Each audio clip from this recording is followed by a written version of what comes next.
Este é mais uma dose regenerativa, o podcast da B4, a primeira bolsa de ação climática. E hoje a gente preparou uma análise aprofundada super especial, né? Com certeza. Hoje nós vamos mergulhar num material fantástico curado pela B4, que se chama Iaco e Vira. Novo Projeto PSA de Ubatuba listado na B4. Isso mesmo. Mas antes da gente entrar na parte técnica, eu queria que quem nos escuta imaginasse uma situação tipo um cenário meio absurdo, sabe? Manda bala, vamos ver. Imagina que alguém acabou de herdar um museu de arte inestimável, gigantesco, com obras raríssimas da humanidade. Nossa, um baita patrimônio. Sim, mas tem um detalhe cruel nessa herança. Essa pessoa é obrigada a pagar absolutamente toda a manutenção do prédio, a segurança armada 24 horas por dia, sabe, contra invasores, sistemas de clima, os impostos altíssimos. Exato. Tudo saindo do próprio bolso, sem poder cobrar ingresso e sem gerar um único centavo de receita.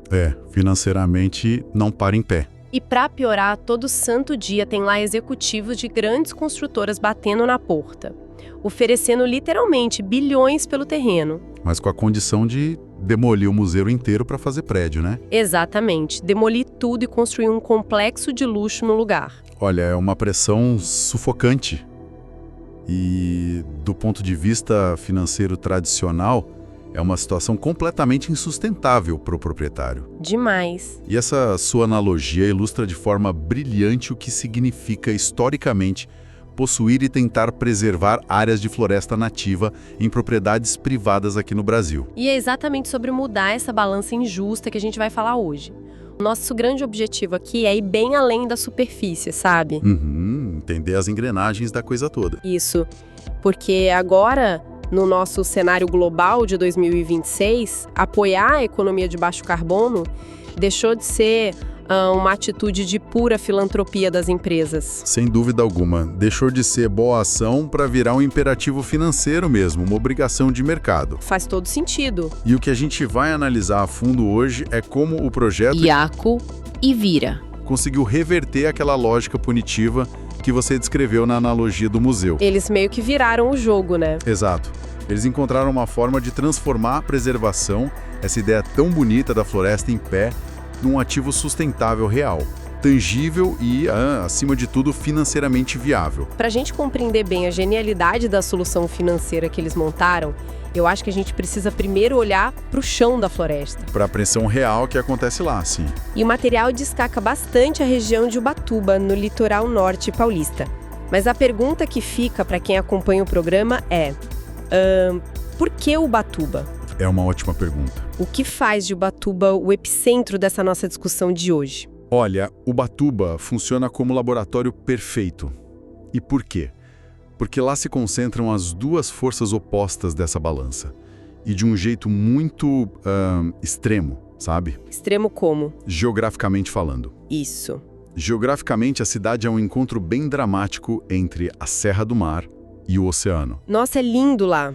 É maravilhoso, cria uma exuberância imensa da Mata Atlântica.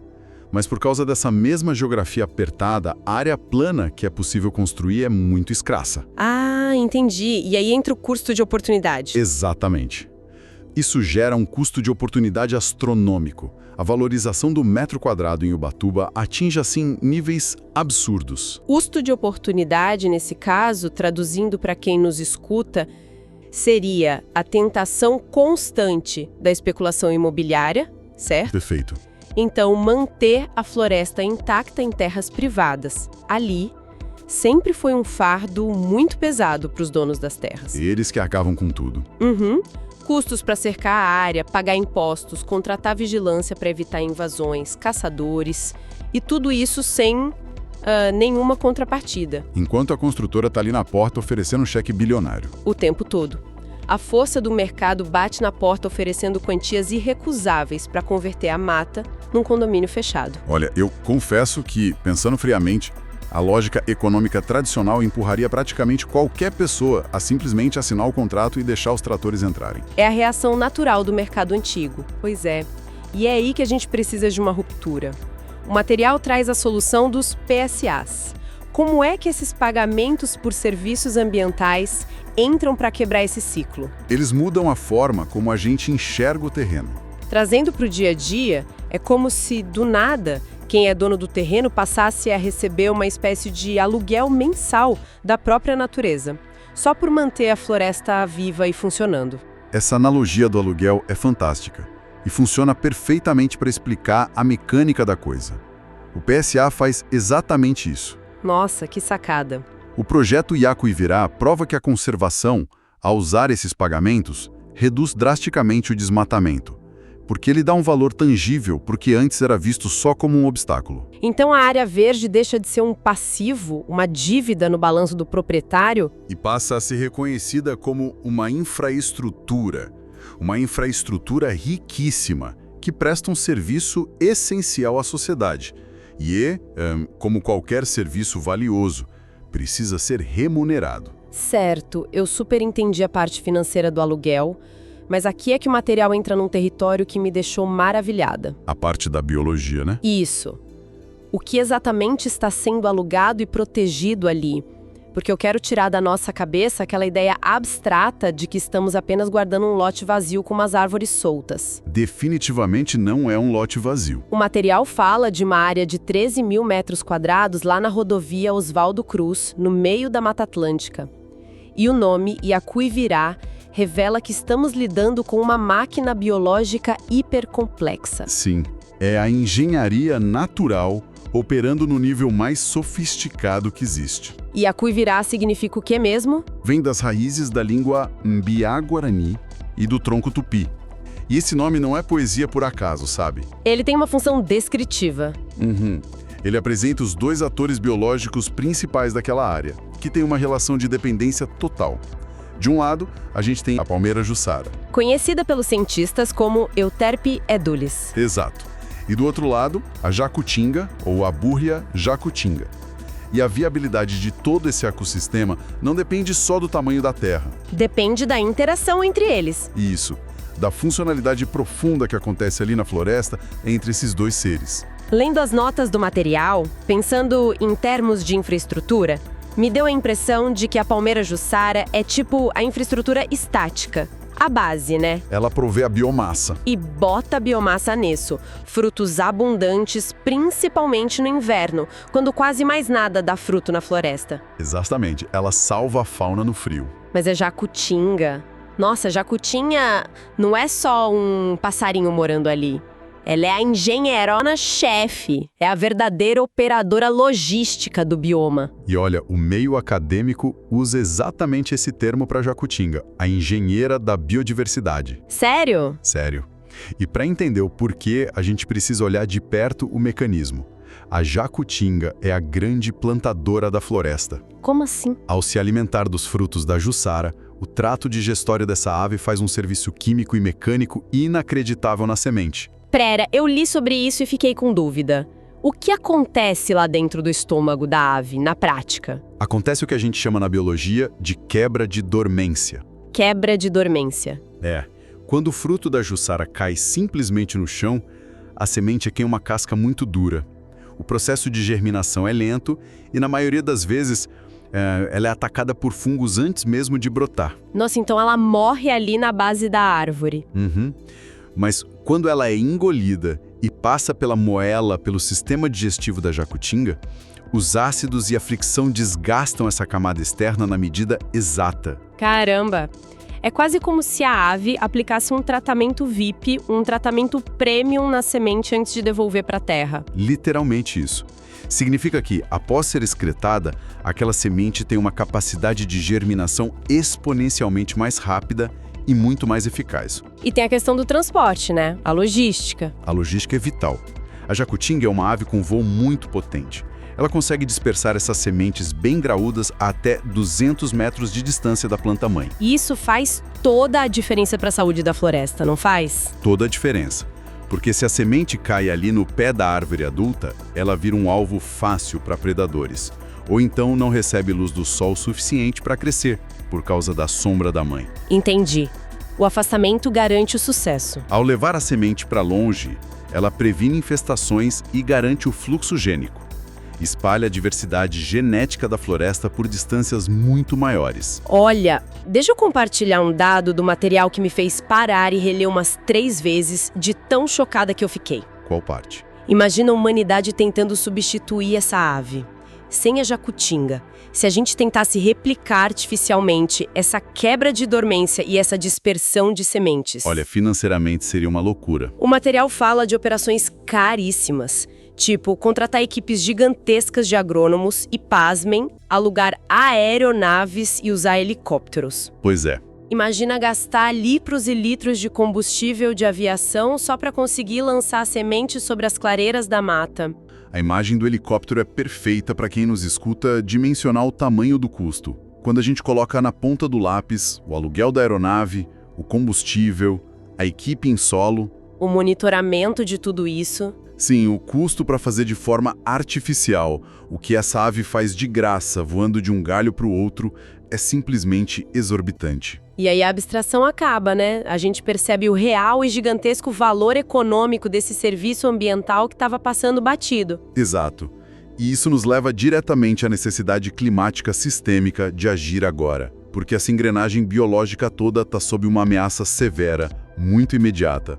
Se a ave e a árvore sumirem, a logística entra em colapso. E o colapso, infelizmente, já é uma realidade em muitas áreas. A jacutinga sofre demais com a caça furtiva e também com a fragmentação extrema do habitat dela. Porque as cidades vão crescendo e cortando a mata. Isso, a gente constrói rodovias, condomínios que cortam a floresta em pequenas ilhas. E a ave não se arrisca a voar por espaços abertos entre um fragmento e outro. Aí o fluxo gênico para. Que tristeza. E do lado da planta, da palmeira jussara, a situação também é dramática? Muito dramática. A jussara é alvo de um extrativismo predatório implacável há décadas no Brasil. Por causa do palmito, né? Para abastecer restaurantes, mercados. Mas aqui me surge uma dúvida bem genuína, sabe? Pode perguntar. A gente consome palmito de açaí o tempo todo. Vem de qualquer mercado. Por que a extração na jussara é tão mais destrutiva do que no açaí? A resposta está na própria anatomia botânica da planta. O açaizeiro, de onde vem a maior parte do palmito cultivado hoje, é uma palmeira entouceirada. Entouceirada. O que isso significa na prática? Ela tem vários caules brotando da mesma base. Se você corta um para tirar o palmito, a planta continua viva e rebrota pelos lados. Ah, entendi. Ela se regenera rápido. Já a palmeira jussara possui o que a gente chama na biologia de meristema apical único. Meristema apical único. Traduzindo pra gente, ela só tem um coração? Um único ponto de crescimento. Exatamente isso, um coração só. E o palmito é justamente esse miolo, esse meristema. Então, quando o extrator ilegal derruba a jussara para tirar o palmito, ele corta esse único ponto de crescimento. Nossa, então a árvore adulta morre instantaneamente. Morre na hora e não rebrota nunca mais. E é chocante pensar que a retirada de um único vidro de palmito ilegal destrói uma árvore que levou, 10 anos para começar a dar frutos. 10 anos. E sem frutos, a jacutinga passa fome. Passa fome, abandona a área ou morre. E aí a engenharia de regeneração daquele pedaço inteiro de Mata Atlântica sofre um verdadeiro apagão. É um efeito dominó biológico assustador.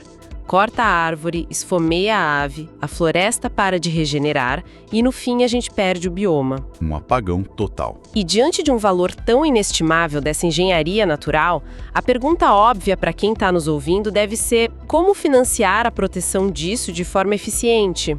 Esse é o grande gargalo histórico. Porque, olhando para o mercado ambiental do passado, se uma empresa quisesse investir em conservação, parecia que era preciso ter o orçamento do PIB de um país europeu, né? Sim, a frustração com os mercados tradicionais sempre foi exatamente essa.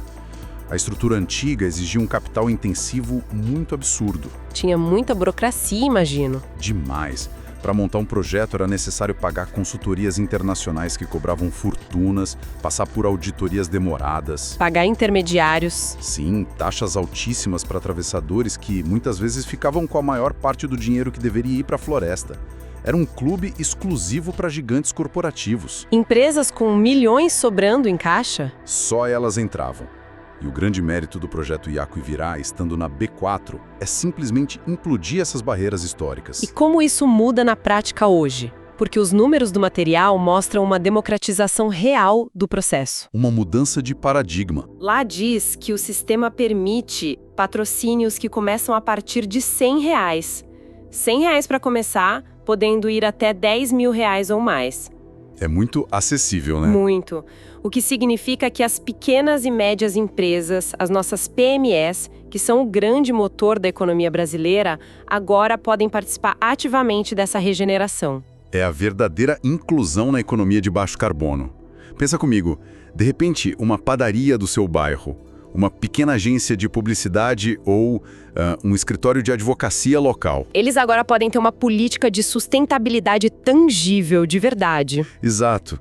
E o dinheiro que antes ficava preso em taxas de intermediários, agora vai direto para a ponta, financiando o dono da terra em Ubatuba para ele conseguir proteger a Jussara e a Jacutinga. Tudo bem, o conceito é lindo, maravilhoso, mas eu preciso vestir o chapéu de cética aqui, tá bom? Opa, adoro um ceticismo, faz parte. Vamos imaginar a dona dessa pequena agência de publicidade.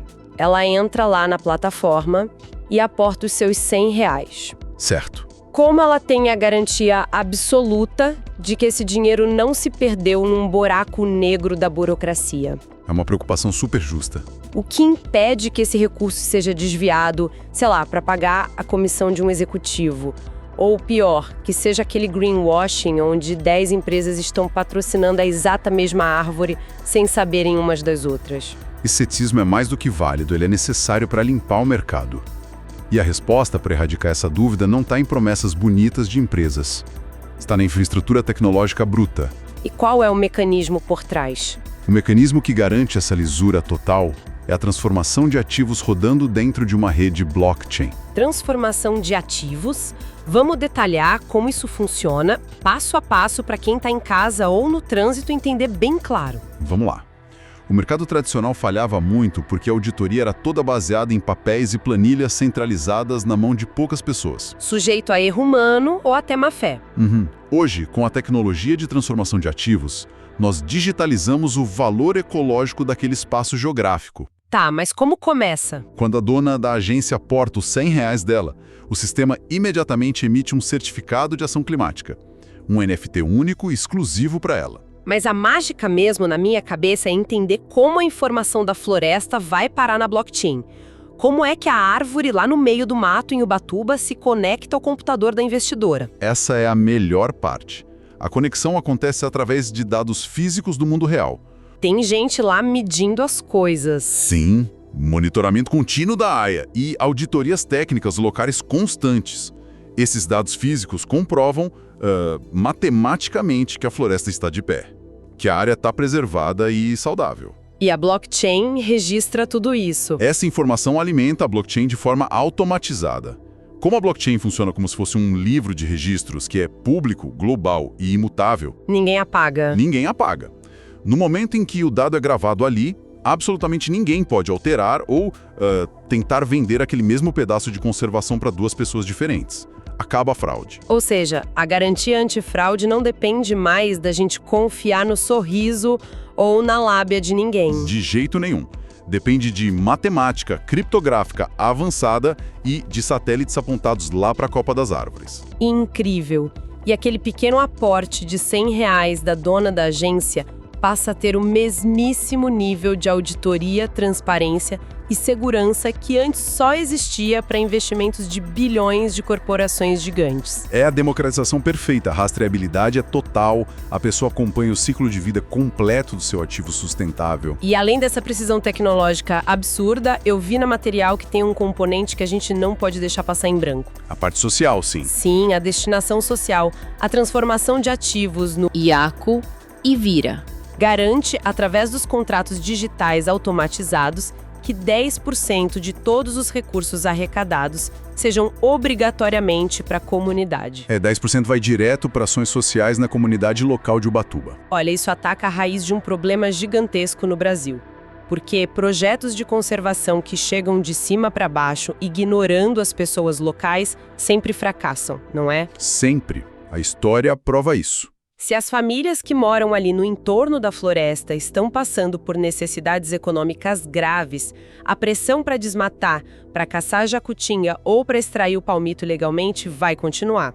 Não importa quantas cercas você coloque no terreno, a fome fala mais alto. Exato. Mas ao injetar parte dessa receita de forma garantida na comunidade, o projeto cria uma verdadeira aliança. A Floresta em Pé vira um motor de desenvolvimento social. Ela passa a gerar renda para as próprias famílias, e aí a comunidade inteira se torna a primeira linha de defesa da mata. Porque agora proteger a floresta protege a própria renda deles. Genial. E é aí que o ecossistema financeiro prova o seu valor por completo. Fica tudo interligado. Sim.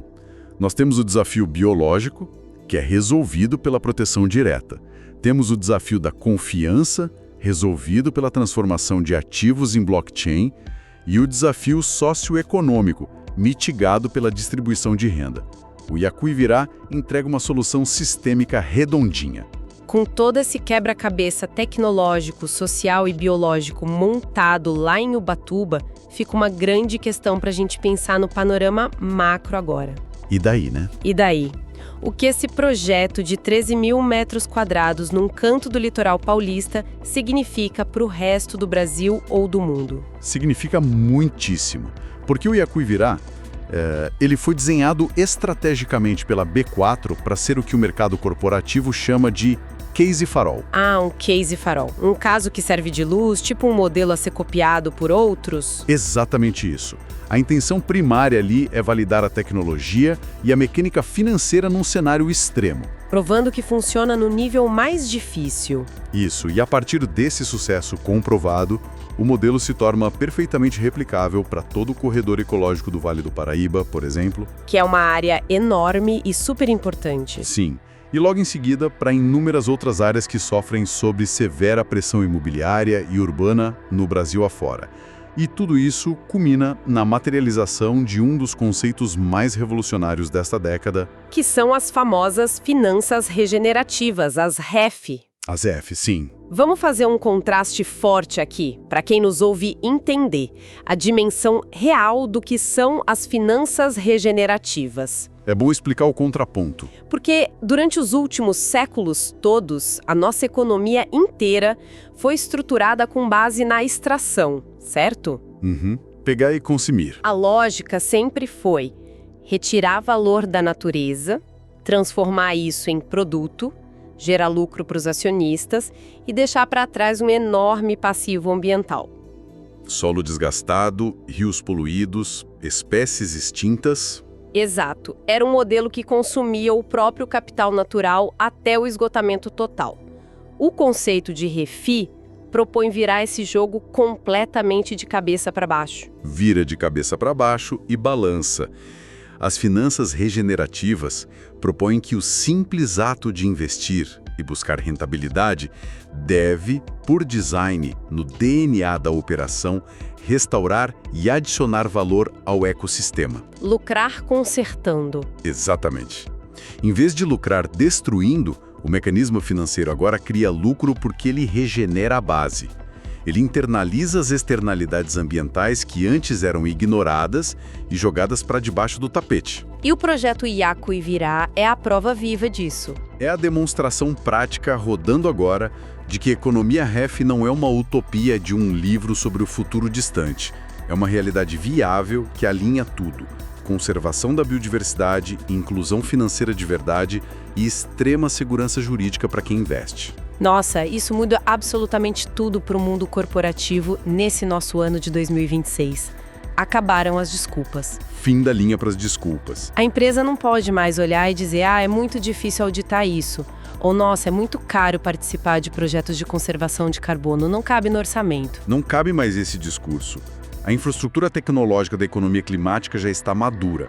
Ela opera com transparência ponta a ponta e, o mais importante, está acessível a partir de valores baixos. As empresas agora têm o caminho totalmente livre para abandonar de vez aqueles discursos vazios de sustentabilidade, os panfletos, e passarem a aplicar regeneração diretamente nos balanços financeiros.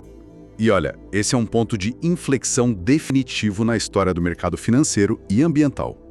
O futuro já se mostra 100% rastreável e acessível para todo mundo. É um horizonte que traz um otimismo muito forte, muito pragmático para a gente. E para encerrar a nossa análise aprofundada, incrível de hoje, eu queria deixar um último pensamento. Uma provocação para a turma pensar. Isso, uma provocação para quem nos escuta, seja quem está no trânsito, caminhando ou trabalhando agora.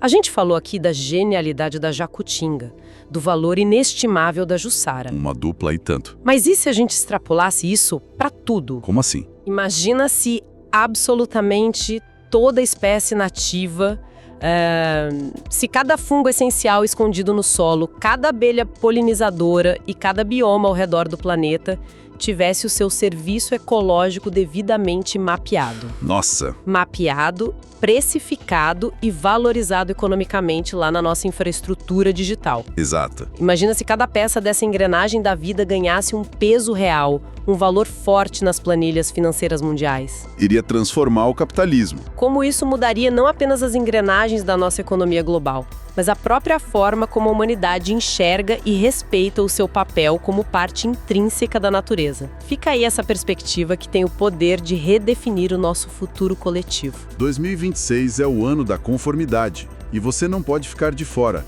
Esse foi mais um Dose Regenerativa, o seu programa da B4, a primeira bolsa de ação climática do mundo. Acompanhe a gente no Spotify e não esqueça de abrir sua conta na B4.